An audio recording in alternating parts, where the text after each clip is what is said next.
ಈಗ ಬರ್ಲಿ ಬಗಡಿ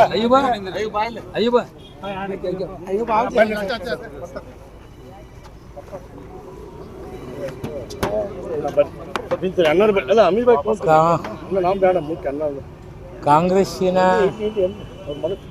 ತತ್ವ ಸಿದ್ಧಾಂತಗಳನ್ನು ಒಪ್ಪಿ ಹಿರಿಯರಾದಂಥ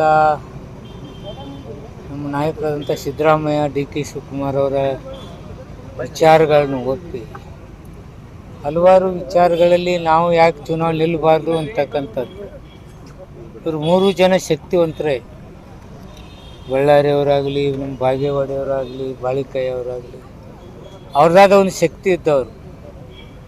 ಅವರು ಇವತ್ತು ಕಾಂಗ್ರೆಸ್ ತತ್ವ ಸಿದ್ಧಾಂತಗಳನ್ನು ಒಪ್ಪಿ ಯಾವುದೇ ಕಂಡೀಷನ್ ಇಲ್ಲ ನಮಗೆ ಸಪೋರ್ಟ್ ಮಾಡ್ತಕ್ಕಂಥದ್ದು ಇವತ್ತು ಒಪ್ಕೊಂಡಿದ್ದಾರೆ. ಆದ್ದರಿಂದ ವಿಡ್ರಾ ಮಾಡ್ಕೊಂಡಿದ್ದಾರೆ. ನಮ್ಮ ಪಕ್ಷಕ್ಕೆ ಬಲ ಬಂದಿದೆ. ಹಲವಾರು ಜನರು ಅವ್ರ ಜೊತೆ ಮಾತುಕತೆ ಮಾಡಿದರು. ನಮ್ಮ ಮುಷರಫ್ ಭಾಯಿ ಆಗಲಿ, ತಪ್ಪಿಶೆಟ್ಟಿಯವರಾಗಲಿ, ನಾನಾಗಲಿ, ನಮ್ಮ ಅಧ್ಯಕ್ಷರು ಚಂದ್ರಶೇಖರ್, ಹಲವಾರು ನಾಯಕರು, ನಾನು ಒಬ್ರದ್ದು ಹೇಳಂಗಿಲ್ಲ. ನಾನು ನಮ್ಮ ಚರಂತಿಮಠ ಮಲ್ಲಣ್ಣ ಹಾಗೂ ಲಕ್ಷ್ಮಣ್ ಮುಚ್ಗಂಡಿ, ನಮ್ಮ ಗೆಳೆಯ ಜಬ್ಬರ್ ಬೇಪಾರಿ, ಹಲವಾರು ನಾಯಕರು, ನಮಗೆ ಸಂತೋಷ್ ಬಕ್ರಾನಿ, ಹೀಗೆ ಎಲ್ಲರೂ ಜೊತೆಗೂಡಿಸ್ಕೊಂಡು ಮಾತುಕತೆ ಮಾಡಿದಾಗ ಸರಿ, ನಾವು ಈ ಪಕ್ಷದಲ್ಲಿ ನಾವು ಮೊದಲಿಂದ ಬಂದವರು ಕೆಲವು ಮಂದಿ ಇದ್ದೀವಿ, ಕೆಲವ್ರಿಗೆ ಪಕ್ಷದಲ್ಲಿ ನಾವು ನಿಲ್ಲಬೇಕು, ನಾವು ಯಾಕೆ ನಿಲ್ಲಬಾರ್ದು ಅನ್ನೋಂಥ ಭಾವನೆಯಿಂದ ನಾವು ನಿಂತ್ಕೊಂಡಿದ್ದೀವಿ.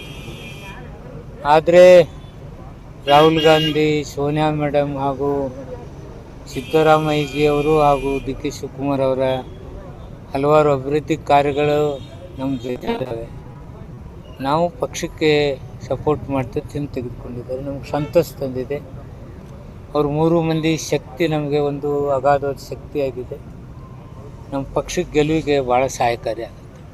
ಸರ್, ಏನಾದರೂ ಬೇಡಿಕೆ ಇಟ್ಟಿದ್ರೆ